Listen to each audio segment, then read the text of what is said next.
할렐루야.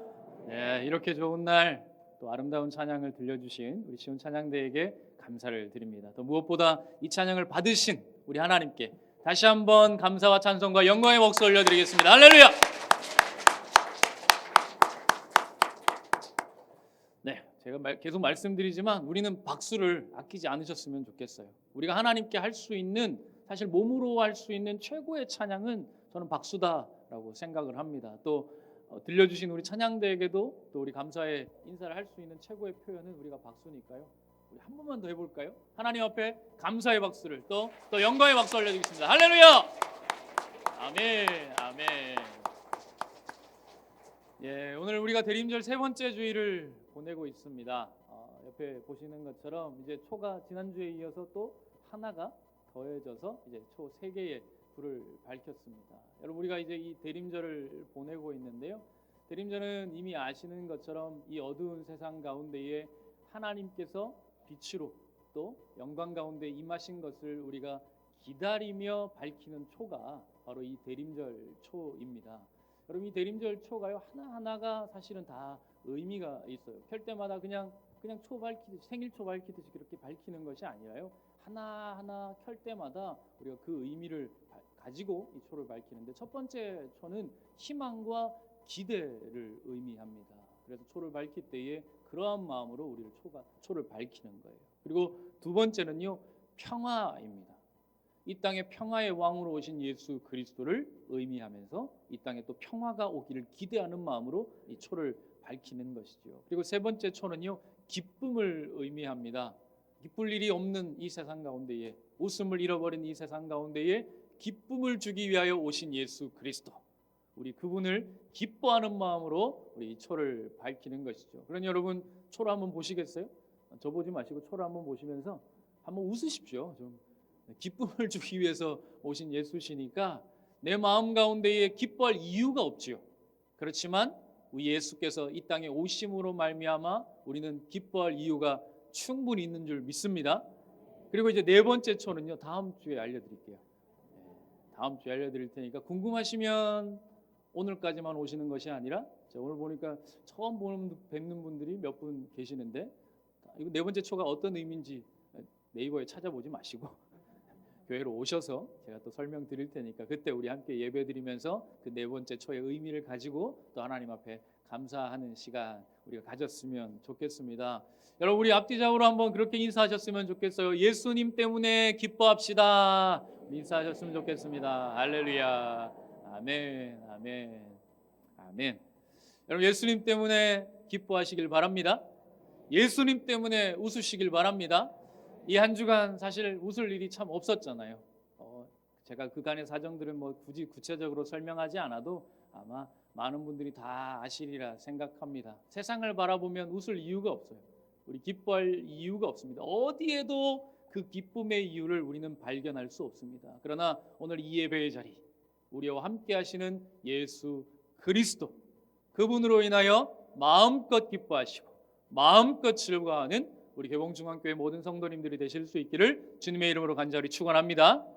오늘 우리 주신 말씀 요한복음 5장 1절부터 9절까지의 말씀을 통해서요, 그가 이 땅에 오신 이유라는 제목으로 우리가 함께 좀 말씀을 살펴보려고 합니다. 여러분, 예루살렘 성에 가면요, 동서남북으로 나 있는 문이 있는데 그 중에서도 북쪽으로 나 있는 문을 우리가 양문이다 혹은 양의 문이다라고 이렇게 불러요. 왜냐하면 그 북문 근처에 이제 성전이 있게 되는데, 여러분, 성전으로 가는 길에 이제 주로 제사에 쓰일 짐승들이 어떤 문을 통과했느냐면 이 북쪽으로 나 있는 문, 이 양의 문을 통과한 거예요. 그러니 이 양의 문에 주로 통과하는 짐승들이 이제 양, 뭐 염소, 소 이런 것들이 있었겠잖아요. 그래서 사람들이 통칭해서 이 문을 양문이다, 양의 문이다 이렇게 불러요. 그럼 상식으로는, 요즘으로는 이 문을 라이언 게이트, 사자의 문이다 뭐 이렇게 부르기도 합니다.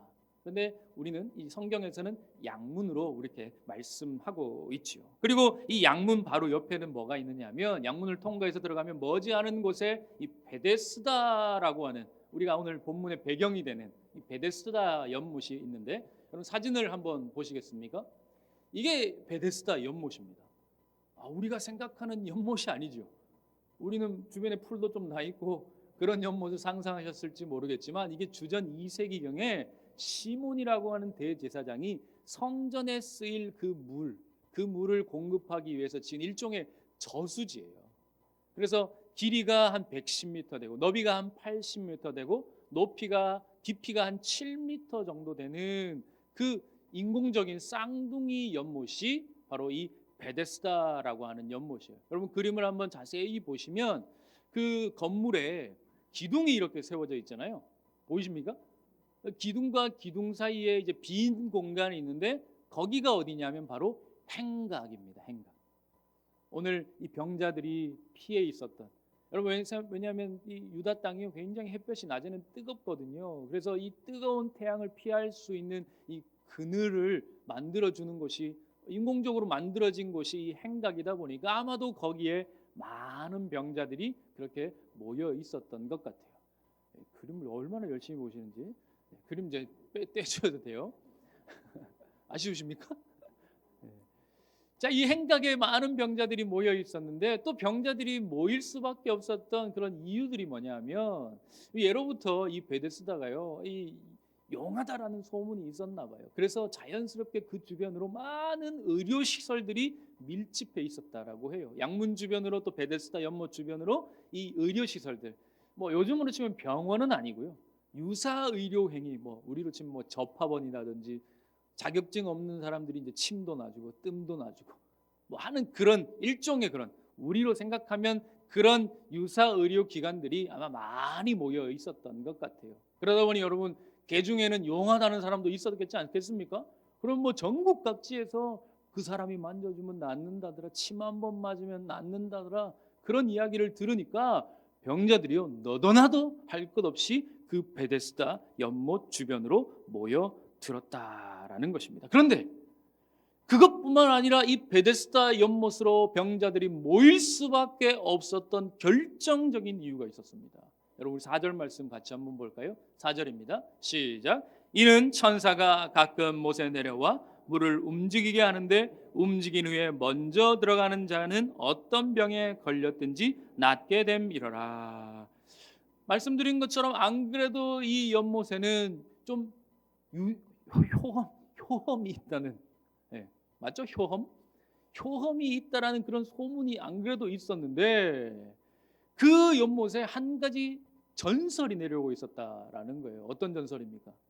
천사가 내려와서 물을 움직이는 때가 있는데 이 물이 뭐 이렇게 움직이는지 아니면 뭐 부글부글 끓는 것처럼 그렇게 움직이는지 어떤 것인지는 잘 모르겠지만 아무튼 그 물이 움직이는 순간이 찾아오는데 그때 누구든지 그 연못에 먼저 뛰어들면 어떤 병이든지, 뭐 진짜 어떤 병이든지 다 낫는다라는 그 전설이 믿거나 말거나 하는 그런 전설들이 예로부터 과거로부터 쭉 이렇게 내려왔던 거예요. 그럼 생각해 보세요. 천사가 그 물을 만지니까 하나님의 신성한 능력이 그 물에 깃든다라는 어떤 이야기도 되니까 사람들이요 그 이야기를 믿는 거예요. 또 아닌 게 아니라 저기 멀리 저 아랫동네에 사는 개똥이도 저 말에 사는 을숙이도 이 물에 들어갔더니 정말 나았더래. 보지는 못했는데 내가 직접 본 적은 없지만 그 이야기를 전해서 듣다 보니까 여러분 어떻겠습니까? 여러분 병자들의 마음이 그래요. 병이 오래되다 보면 지푸라기라도 잡고 싶은 마음에 누군가 하나 나을 수 있다라는 조그만한 소망이라도 보이면 여러분 어떻게 됩니까? 찾아가는 것이죠. 지금 베데스다가 바로 그런 곳이었다라는 겁니다. 그래서 수많은 병자들이 그곳에 모여 있었는데 때마침 거기에 또 누가 있었어요? 오늘 본문의 주인공인 38년 예수님, 물론 예수님도 주인공이시지만 38년 된 병자도 그 베데스다 연못가에 있었다라고 오늘 성경이 이제 배경을 설명하고 있는 것입니다. 그런데 여러분 우리 한 가지만 상상해 봤으면 좋겠어요. 이 베데스다 연못의 평소의 풍경을 한번 상상해 봤으면 좋겠어요. 두 가지 모습으로 우리가 상상해 볼 수 있을 것 같은데 여러분 먼저는 물이 움직이기 전에 베데스다입니다. 여러분 동병상련이다라는 말 아시죠? 아픈 사람 마음은 누가 제일 잘 알아요? 아픈 사람이 제일 잘 압니다. 누구도 모르지만 아픈 사람은 아픈 사람의 마음을 너무 잘 알아요. 제가 올 1월 달에 이제 우리 개봉중앙교회에 와서 청빙 설교를 하고 나자마자 그 주에 대상포진에 걸렸어요. 50도 안 된 제가 대상포진에 걸렸어요. 이 왼쪽 눈 주변으로 해서 이렇게 안면부에 제일 안 좋은 장소라고 하는 이 자리에 이제 대상포진이 좀 심하게 왔습니다. 그런데 제가 대상포진에 걸리고 보니까요, 제가 신방하면서 그동안에 대상포진 걸렸다는 분들, 우리 권사님들, 뭐 우리 집사님들, 장로님들 그 이야기를 몇 번 들었거든요. 너무 아프다라는 얘기를 들었어요. 그때는 그냥 아이고 많이 아프셨겠네요. 아이고 참 아프셨겠어요. 이제 그러고 넘어갔거든요. 근데 제가 딱 걸리고 보니까 여러분 이건 상상을 초월합니다. 너무 아파요. 지금 딱 표정을 보니까 안 걸려봐가지고 뭐 아팠냐? 뭐 이러시는 것 같은데 지금 혹시 그 중에 걸려보신 분 있으실 거예요. 너무 아파요. 이게 머릿속에서 상상으로 아픈 정도가 한 요 정도까지만 있으면 대상포진은요 저기 위에 있어요. 너무 아파요. 그 다음부터는 제가 어떻게 됐을까요? 대상포진 걸렸다라는 분을 보면 그 아픔이 남의 아픔 같지 않은 거예요. 나도 아니까. 그 아픔이 어떤 아픔인지 나도 아니까 아프다 그러면 진짜 아팠겠다. 너무 아프죠? 이렇게 되는 겁니다. 여러분 제가 왜 이런 제가 아팠다라는 얘기를 하려고 이렇게 하는 게 아니라 베데스다가 그랬을 거라고요. 베데스다가. 그럼 다 아픈 사람들이잖아요. 그러니까 누구 하나 아픈 사람 들어오면 아프지. 아이고 너무 아팠겠다. 그동안 어떻게 살았어? 나도 아팠어. 야 그래도 우리 조금만 더 힘내보자. 우리 한번 이겨보자. 물 움직일 때까지만 우리 어떻게든 한번 버텨보자. 여러분 이러지 않았을까요? 그런 사랑과 나눔이 있는 그런 아름다운 공동체가 바로 그 베데스다 연못 공동체였을 것입니다. 그런데 이 평화가, 이 사랑과 이 아름다움이 순식간에 깨어지는 순간이 찾아옵니다. 언제일까요? 천사 등장, 물이 움직이는 순간. 여러분 그때는요 아수라장이 되는 겁니다. 조금 전까지만 해도 아이고 아팠지, 나도 아프다, 우리 조금만 견뎌보자, 이렇게 서로 위로의 말을 나누던 사람들이 어떻게 해요? 앞다투어서 너도 나도 달려가기 시작하는 거예요. 머리끄덩이를 붙잡아 끌어당기고 할 수만 있으면 다리를 걸어서라도 넘어뜨리고 밀치고 엎어치고 내가 먼저 가야 되니까 그런 일들이 지금 이 연못가에서 분명히 벌어졌을 것입니다. 사랑과 나눔은 온데간데 없이 사라지고요, 다툼과 경쟁만이 이 베데스다 연못에 분명히 남아 있었을 것입니다.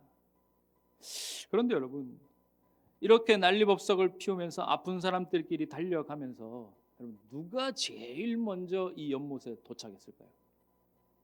한번 퀴즈를 내보겠습니다. 1번 맹인, 2번 다리 저는 사람, 3번 혈기 많은 사람, 4번 38년 된 병자. 몇 번이요? 1분은 아무도 대답 안 하시던데 그래도 몇 분이라도 대답하셔요. 3번.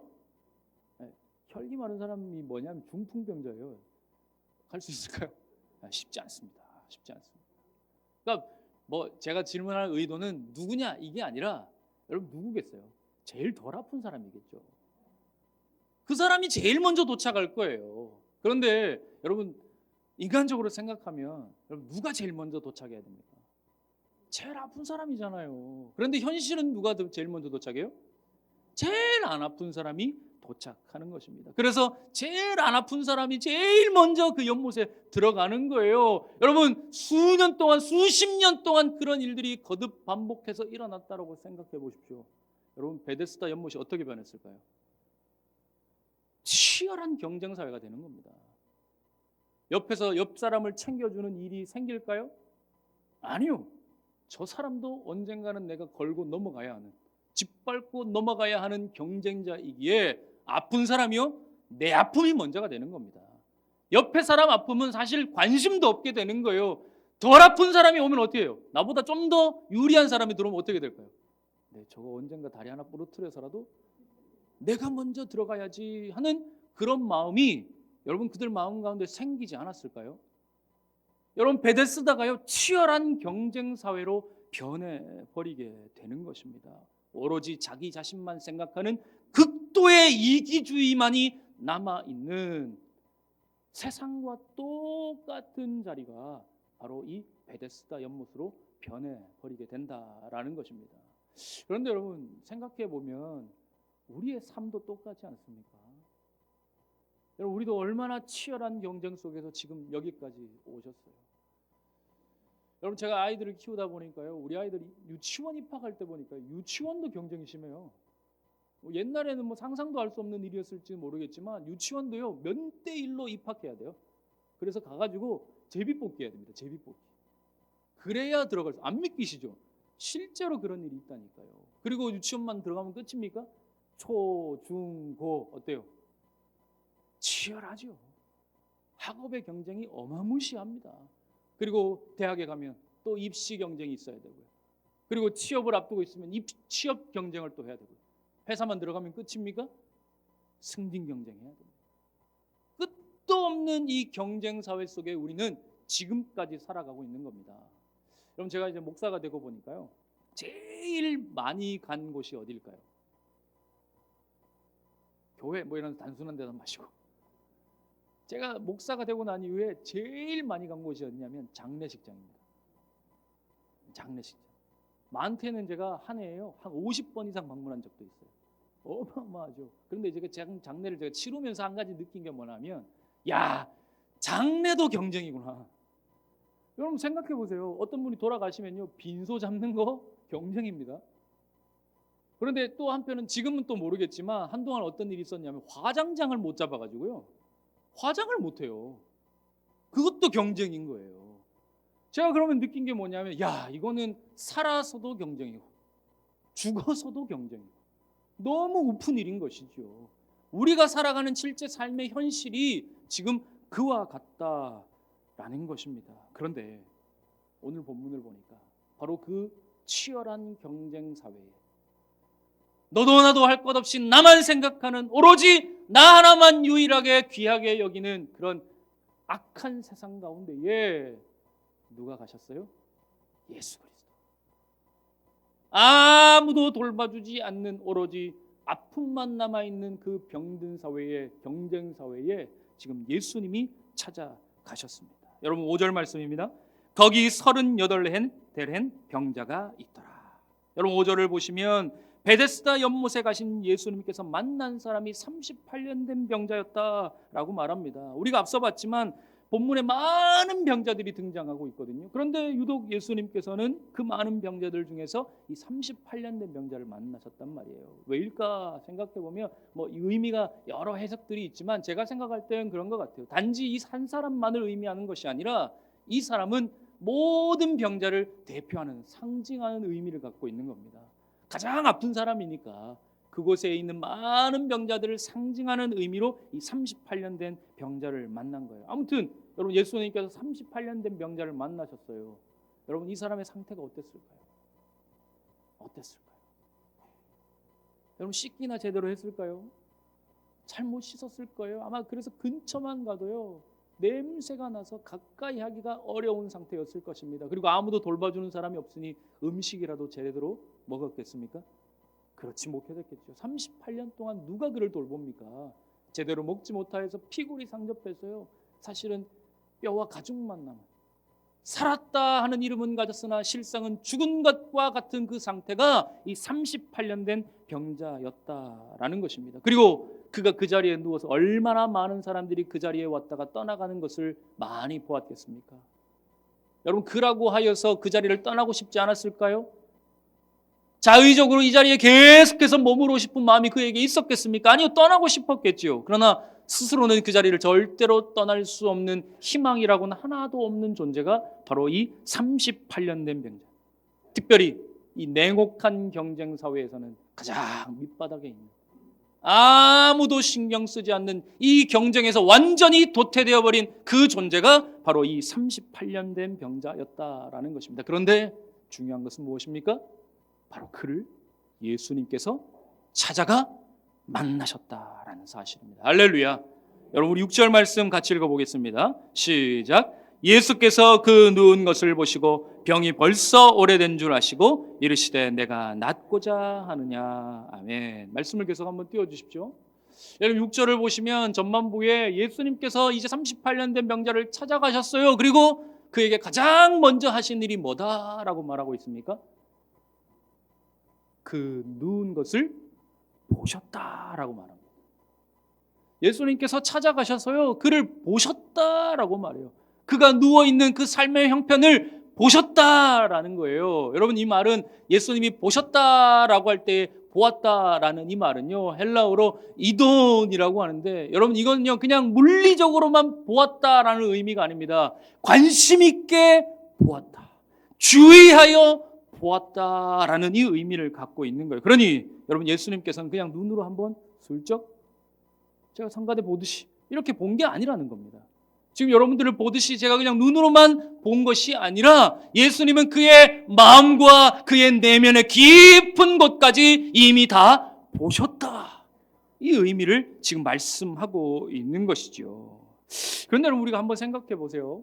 예수님께서 요한복음 2장 25절에 따르면 예수님이 어떤 분이신가 하면, 여러분 예수님은요 사람이 마음속으로 생각하는 것도 이미 다 알고 계신 분입니다.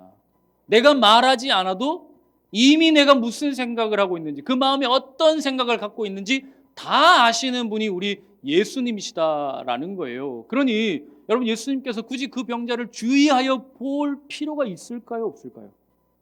볼 필요가 없지요. 그가 누군지만 이미 오기 전부터 아마 예수님께서는 그가 거기에 있다라는 걸 알고 계셨을 것이고, 그의 삶의 형편이 어떠한지, 그리고 그 마음의 중심이 어떠한지를, 왜 이렇게까지 되었는지를 예수님은 이미 다 알고 계셨을 것입니다. 그런데 오늘 본문은 그런 예수님, 이미 요한복음 2장에서 예수님이 그런 분이다라고 우리에게 설명하였음에도 불구하고 오늘 본문에 이르러서 또 뭐라고 말합니까? 예수님이 보았다. 그것도 주의하여 보았다 라고 우리에게 말하고 있는 거예요. 여러분, 이 말의 의미가 무엇이겠습니까? 몰라서 보신 걸까요? 그가 지금 얼마나 아픈지 한번 보자 하고 보신 걸까요? 아니요. 여러분, 예수님이 보신 것은요, 예수님의 사랑이었고, 예수님의 관심이었고, 예수님의 은혜의 표현이었습니다. 할렐루야. 여러분, 히브리서 4장 15절 말씀을 보면 이렇게 말씀하고 있어요. 우리에게 있는 대제사장은 우리의 연약함을 동정하지 못하실 이가 아니요 모든 일에 우리와 똑같이 시험을 받으신 이로되 죄는 없으시니라. 아멘. 여러분, 예수님이 어떤 분이십니까? 우리의 연약함을, 우리의 괴로움을, 우리의 아픔을 누구보다 잘 아시는 분이다 라고 말씀하고 있어요. 아니, 잘 아실 뿐만 아니라 어떻게 해요? 그 아픔을 함께 아파하신다. 우리의 괴로움을 함께 동참하고 계신다. 우리의 눈물을 같이 흘리고 계시다라고 오늘 성경은 말씀하고 있는 것입니다. 그러니 여러분, 지금 예수님께서 38년 된 병자를 보신 것은요, 단순히 보신 게 아니시죠. 그의 아픔에 동참하시기 위해서, 그의 눈물을 나도 함께 흘리고 있음을 알려주시기 위하여서 예수님이 그에게 찾아가신 것입니다. 사랑하는 성도 여러분, 오늘 예수님께서 이 땅에 오셨습니다. 믿으십니까? 왜 이 땅에 오셨을까요? 우리를 보시기 위하여. 이 치열한 세상과 경쟁사회 속에 뒤로 나자빠져서 절망 속에 아파하고 있는 우리들의 마음을 누구보다 잘 아시는 우리 예수님이시기 때문에 그 아픔에 함께 하시기 위하여서, 그 아픔을 만져주시기 위하여서, 그 흐르는 눈물을 닦아주시기 위하여서 우리 예수님이 이 땅에 오셨노라 오늘 성경은 우리에게 말씀하고 있습니다. 할렐루야. 그러므로 여러분, 오늘 이 예배의 자리에 우리를 만나시기 위하여, 우리를 보시기 위하여 찾아오신 예수님을 만나실 수 있기를 바랍니다. 오늘 이 예배가 그런 자리입니다. 여러분, 아무런 기대와 소망 없이 앉아 있을 자리가 아니에요. 이미 찾아오신 예수님을 만나는 자리다라는 것입니다. 여러분, 예수님 만나셨습니까? 만나셨습니까? 여러분, 이것을 경험하실 수 있기를 바랍니다. 여러분, 그런 기대가 없으면 사실 만날 수 없어요. 우리는 이미 찾아오신 예수님이 이 자리에 가운데 오셨는데, 여러분 아무 생각 없이 그냥 드려야 하는 예배니 그냥 이 자리에 앉아 있으면요, 이전과 똑같이 아무 역사도 아무 만남도 아무 변화도 경험하지 못한 채 그냥 이 자리를 떠나가게 될 것입니다. 너무 불행한 일이잖아요. 사랑하는 성도 여러분, 오늘 이미 이 자리에 와 계신 예수 그리스도, 아멘. 이미 이 자리에 우리를 만나시기 위하여, 우리를 보시기 위하여 이 자리에 함께하고 계시는 예수 그리스도, 그분을 만나고 그 만남을 통하여 참된 위로와 평화와 안식을 얻는 우리 성도님들 되시기를 주님의 이름으로 간절히 축원합니다. 아멘. 자, 여러분 6절 말씀 우리 다시 한번 보겠습니다. 우리 또 한번 읽어볼까요? 시작. 예수께서 그 누운 것을 보시고 병이 벌써 오래된 줄 아시고 이르시되 내가 낫고자 하느냐. 여러분 38년 된 병자에게 예수님께서 지금 한 가지 질문을 하고 계세요. 어떤 질문입니까? 내가 낫고자 하느냐. 여러분, 그런데요, 아픈 사람한테 이보다 더 쓸데없는 질문이 있습니까? 별로 안 아파 보셔가지고 지금 이 질문이 마음이 안 와닿 하실 수도 있어요. 근데 제가 만일에 우리 성도님들 중에 되게 아픈 분이 있어요. 38년 된 병자처럼 되게 아픈 분이 있는데 제가 신방한답시고 찾아가가지고 권사님 낫고 싶으세요?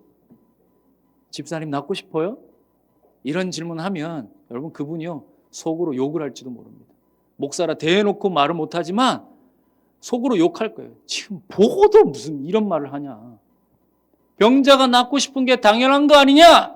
라고 말씀하실지도 모르겠어요. 그런데 여러분 38년 된 병자에게 이 질문을 하신 건요, 그런 단순한 질문이 아닙니다. 여러분 한번 생각해 보십시오. 그 당시에 이 유대 사회의 평균 성인 남성의 수명이요 40살입니다. 40살. 그러니 여러분 이 38년 된 병자, 평균 수명이 40인데 38년 동안 아팠어요. 그럼 이 사람은 도대체 언제부터 아픈 거예요? 태어날 때부터든지 아니면 2살 때부터든지 돌 지나서 무렵부터든지, 아무튼 그의 기억 속에는요 어떤 것만 남아있어요? 평생 아팠던 기억밖에 없어요. 여러분 건강해본 사람이나 건강에 대한 소망이 있죠. 아픈 것밖에 없고 건강이라고는 해본 적이 없는 사람한테는요 그 건강함은 소망이 될 수 없습니다. 그럼 동화성이라는 말이 있습니다. 동화성. 저기 경기도 화성에 있는 동화성 말고요, 동화성이라는 말이 있어요. 그 말이 뭐냐 하면 특정한 상태에 오랜 시간 노출되어다 보면 그것에 익숙해지는 어떤 성질을 말하는 거예요. 그게 아무렇지도 않게 되는 그 상태, 그게 바로 동화성입니다. 지금 여러분 38년 된 병자의 상태가 바로 그런 상태인 거예요. 여러분 하루 이틀 아팠으면 내가 낫고자 했을 때에 예수님이 질문했을 때 예 낫고 싶어요 라고 말하지 않겠습니까? 아니 1, 2년만 돼도 예수님이 질문하시면 예 낫고 싶어요 라고 말할 텐데 무려 38년 한 번도 건강해 본 적이 없어요. 그런 사람한테 내가 낫고자 하느냐라고 질문하는 건요, 예수님이 그에게 그 나음에 대한 의지가 있느냐 없느냐 이걸 묻고 싶어서 질문하신 것이 아닌 겁니다.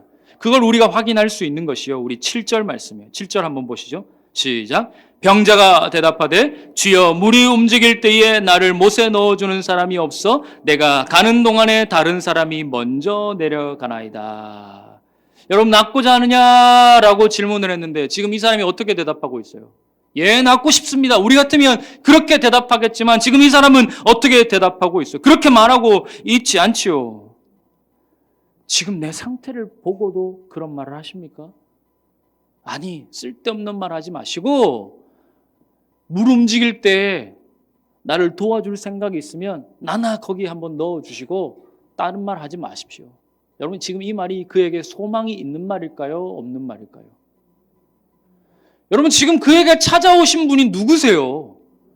예수님이십니다. 그런데 예수님을 만나고서 소망을 이야기하는 것이 아니라 무엇을 이야기합니까? 나의 억울한 상황, 나의 이 처참한 상황, 나의 이 절망적인 상황에 자신의 눈이 지금도 가 있는 겁니다. 여러분 저는 이 말씀을 보면서 야 이게 우리의 상태구나라는 걸 생각하게 됐어요. 여러분 보십시오. 우리가 예수 믿는다 말을 합니다. 여러분 하루 이틀 예수 믿은 거 아니시지요? 여기 계신 우리 성도님들 몇 년 동안 예수 믿으셨습니까? 저도 모태신앙이기에 벌써 50년 가까이 예수 믿었습니다. 예수님 믿고 여기까지 왔어요. 예수님 때문에 내가 소망을 누리며 살겠다. 예수의 이름으로 날마다 기도하며 나아가지만 우리의 입술에 날마다 터져나오는 고백은 뭡니까? 아이고 내 신세야. 아이고 내 신세야. 내가 어쩌다 이 지경이 되었나. 내 형편이 이게 뭔가. 여러분 우리의 눈이 지금 어디에 가 있습니까? 나와 함께하고 있는 예수님을 바라보는 것이 아니라 지금도 억울한 내 상황, 지금도 고달픈 내 인생, 지금도 눈물만 나는 아무 변화가 없는 언제 이 삶이 끝나나 하는 그 억울한 마음에 오늘도 내 눈은 내 고통스러운 상황에만 끊임없이 머물러 있는 것입니다. 여러분 38년 된 병자가 불쌍하십니까? 아니요. 그만 불쌍한 것이 아니라 수십 년 평생을 예수 믿었지만 여전히 예수님을 바라보는 것이 아니라 예수님으로 인하여 만족함을 누리는 것이 아니라 예수 없는 불행한 내 인생에 천착하여 있는 나도, 저도, 여러분도 다 똑같이 불쌍한 사람들입니다. 그러므로 여러분, 오늘 우리가 누구를 바라봐야겠습니까? 여러분 제가 좋아하는 찬양 중에 충만이라는 찬양이 있는데요. 아마 아시는 분들 계실 거예요. 가사를 한번 띄워주시겠습니까? 가사가 이런 내용입니다. 무명이어도 공허하지 않은 것은 예수 안에 난 만족함이라. 가난하여도 부족하지 않은 것은 예수 안에 오직 나는 부요함이라. 고난 중에도 견뎌낼 수 있는 것은 주의 계획 믿기 때문이라. 실패하여도 일어설 수 있는 것은 예수 안에 오직 나는 승리함이라. 난 예수로 우리 같이 한번 읽어볼까요? 시작. 난 예수로 충만하네. 난 예수로 충만하네. 난 예수로 충만하네. 영원한 왕 내 안에 살아계시네. 그럼 3절 가사가 아주 좋아요. 같이 읽어보겠습니다. 내 몸이 약해도 낙심하지 않는 것은 예수 안에 난 완전함이라. 화려한 세상 부럽지 않은 것은 난 예수로 충만함이라. 가사 그 다음이 계속 있지만 여러분 이 노래가 이 찬양이 결국 우리에게 말하고자 하는 것이 뭘까요?